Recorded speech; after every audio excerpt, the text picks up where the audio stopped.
This morning I met some new friends here, and I was just telling them that I finally got you. It took me, I've been listening to you for 2 years, and last week in San Francisco, you were talking about calibration, and something just shifted in me, and what I realized was it's so easy when I hear your voice, Esther's voice, your voice, the vibration you hold, and if I just listen without even knowing the words you're saying sometimes to people, just the energy alone, the resonance of it is everything for me. Well, that's a nice thing, but you could go a little deeper and focus on the feeling, which you find often, whether you're listening to us or watching a sunset or a child or an animal. In other words, there are all kinds of things that you can calibrate to. Yeah. Yeah. What I find the most beautiful about using you as a permission slip, if I may say, is the feeling of sureness and power that I feel is I tasted in my inner being. That's just reflected here so strongly whenever I hear you. The thing that I wanted to ask about that, which is really important for me, is now that even if I don't listen actively or I'm not here, it's just that the voice comes in my head and helps me, like, immediately. Like, it's like that, like something changed. So what happened is, it doesn't matter how it happened, but you practice the calibration of your source enough that now it's dominant within you. That's the nice thing about this. Once you understand a few basic laws of the universe, and once you understand what your emotions mean, which are your indicators to help you to calibrate, then you've got it. And then it doesn't matter where you are or what the conditions are around you. You know what the feeling is and you can calibrate. Yes. It's a funny thing because we've been teaching meditation as the most powerful tool for calibration, because when you quiet your mind, you stop thought, and when you stop thought, you stop the attraction of other hindering thoughts. And when you're not doing any of that, your vibration rises. You allow yourself to naturally calibrate to your inner being. Now let's talk about that in relationship to what we just said to you here today. Your source energy, your inner being, is gathering the cooperative components. So if you've quieted your mind, you are no longer an uncooperative component. And so now your inner being, and you are essential to this equation because you are the one that did the asking. And so in the moment that you stop resistance, you become drawn in as a cooperative component, and your vibration rises. When your vibration rises, what you just described happens to you, because the mind of your inner being is now your mind. In other words, it just flows seamlessly from that knowing right into your translation process. Yes, I totally feel it. Yeah. You were talking about getting ahead of it, and I wanted to use an example. Talking about getting out ahead of it, rather than walking into something and then having the discomfort of having to overcome the situation. If you're out ahead of it, when you walk into it, there's nothing to overcome because it doesn't get you down. That's true. That's true.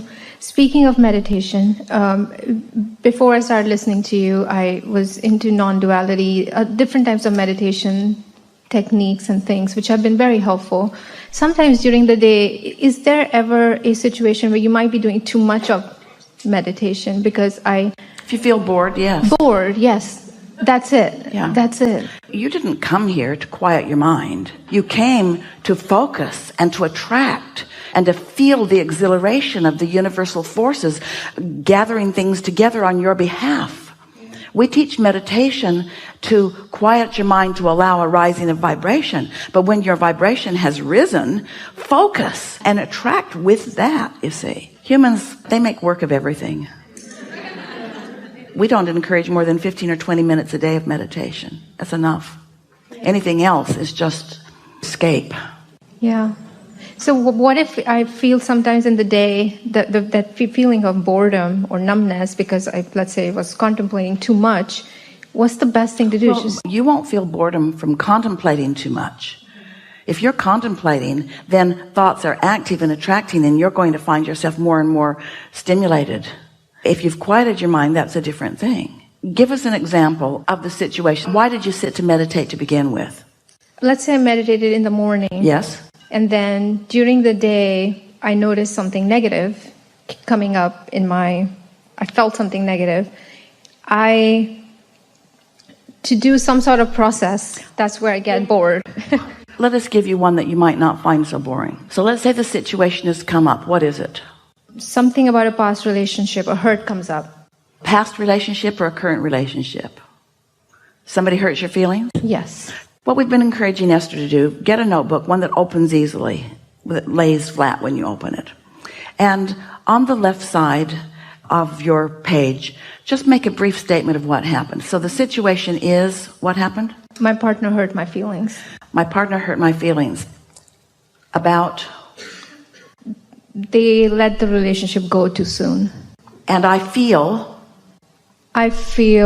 rejected. I feel rejected.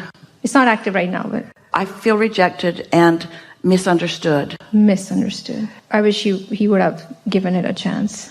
All right. Disregarded, misunderstood. That's pretty strong. What this means is something has triggered these thoughts about this situation. And without even realizing it, you are now using this situation for calibration. And you're calibrating, which is being described by words like dishonored or disrespected or misunderstood. And it doesn't matter how often that happened or how big or small a piece that was in your overall life. When you're focused upon it, you're calibrating to it and away from your inner being who would never calibrate to that. Does that make sense? Yes. So that was really brief. You did that in about less than a minute usually. You made your statement, you said how you felt, and then you turned to the other side of this page. Now, on the other side of the page, right at the top of the page, however, I dominantly feel about my life these things. So by moving over there quickly, how do I really feel? Do I feel misunderstood in life in general? Do I feel heard by the universe? Yes, very. Emphatically. So I feel heard. I am blessed. I feel blessed. I feel like I'm known. My world goes well.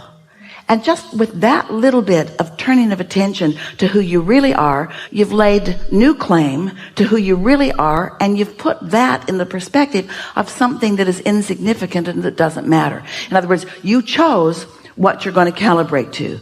And of those two piles that we were describing out there on that football field, you chose through this exercise to be under the influence of your inner being who sees you. Now, what happens often when you start writing like that is that not only do you not feel bored by the process, you get enlivened by it. You find yourself being thrilled by life. You find yourself just sort of rampaging on your page about how good life really is and how much fun you're having. And then thoughts that harmonize with those general feelings begin to become more specific and more specific until you're actually acknowledging how really, really, really good your life is. And then in that moment, you have returned to who you are, and that situation is momentarily irrelevant. Now, it might come up again. It might come up 100 more times. But when you have time, if you do this calibration process, in time, it will not come up at all. We've been saying to all of you for a while that when you get your feelings hurt about something, if you can change the subject easily, do it. But if it's something that hurt you deeply and you can't change the subject easily, you got to clean it up. And the way you clean it up is with this general process, because if you try to clean it up with specifics, you'll just keep activating the specifics of what you don't want. It never will improve. If somebody hurts your feelings and they're not meaningful in your life, you could just never think about them again, and that would be that. But if it's someone that you can't not continue to think about and it keeps coming up, then this calibration process is a good one. I think this is perfect because I think what I was doing was meditating and that wasn't helping because it made me... It helps in this way. When you meditate, you quiet your thoughts and your vibration rises. But it doesn't change the frequency of that situation. Calibrating does, because remember these words. Your vibration is where you last left it on that subject. So when you deliberately calibrate with an active mind, not a quieted mind.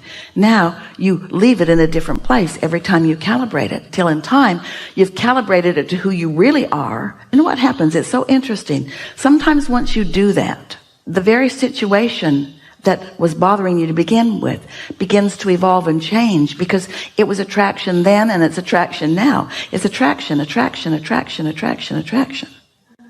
Actually, one last thing I want to mention. Thank you for saying that, because as I was doing something similar by listening to you and calibrating since last week, I felt that if that situation hadn't happened, I would have never been able to hear you so well, because the hurt was what was motivating me to, okay, I've been listening to Abraham for 2 years.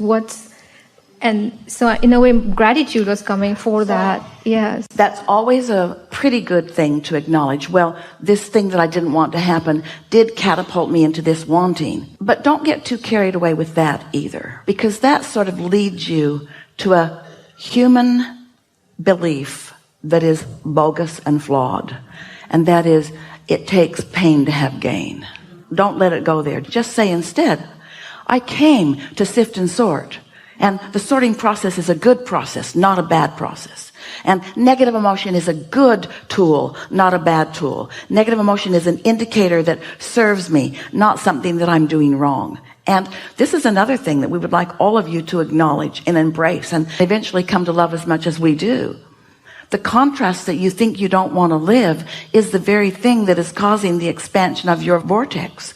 If there were not an expanding vortex for you to point toward, you could never feel the exhilaration of that motion forward.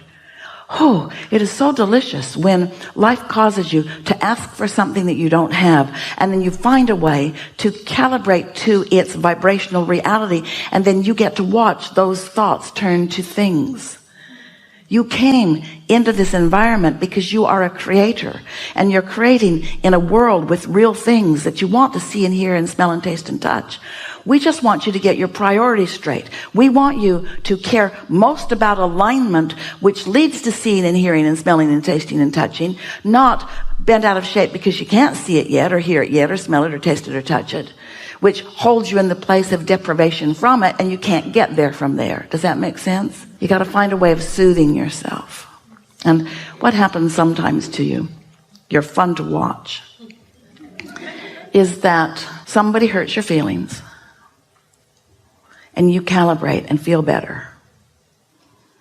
And then they do it again. And you calibrate and you feel better. And then they do it again. And then you calibrate and feel better. And then you think, why do I have to do all this work?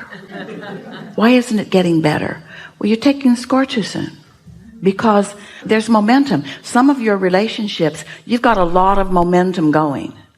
And so it takes a little while. If you saw someone on a ski slope, lost control, tumbling, not skiing anymore, tumbling down the slope, and you see it and you just yell, stop! Does he? Or does the momentum keep carrying him down the slope? Now, eventually he will stop. Maybe a broken pile. Eventually he will stop. And then that's the time for calibration. After you're back on your feet, don't try to calibrate in the middle of a tumble. Just relax and let the momentum take you where it's going to take you. But if you keep tumbling over the same thing over and over again, we'd calibrate it. We would. And then we would take joy in our personal awareness of its evolution. Yeah. Good? Thank you. Really good.